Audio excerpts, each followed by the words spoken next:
Ассаламу алейкум, жалпы Ылдам Кабар каналының катталчылары, жалпы мекендештер, кандайсыздар? Бүгін мына ушул чыгарылышта мен сиздерге Nissan X-Trail унас боюнча маалымат берем. Азыркы тапта Ош шаарында сатууга коюлуп тургандар. Бунун чыгарылган жылы 2003 жылы чыгарылган. Кыймылдаткычтын көлөмү 2 куб тургандар. Газ, бензин экенин эске аласыздар. Япошка, правый руль. Дөңгөлөктөрү простой дискаларда, 4 тең кышкы шпой тургандар. Салондорду астак, бул жактан мына ушундай салондорду көрөсүздөр. Мына жери айырбак чыккан тургандар. Артынан Москвада кичине мындай урулган дейт. Ошого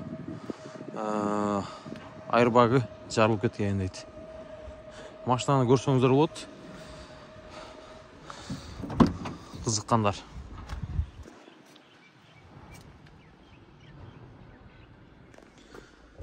Газ бар тугандар.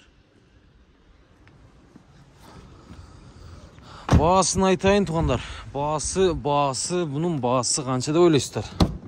Баасы 550 миң кеми бар дейт. Жакшы кардар болсо, вариант жолдору жок.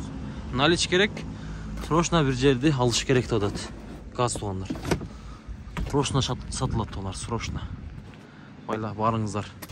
Тезирек. Чамдап байланышыңыздар. Барыңыздар.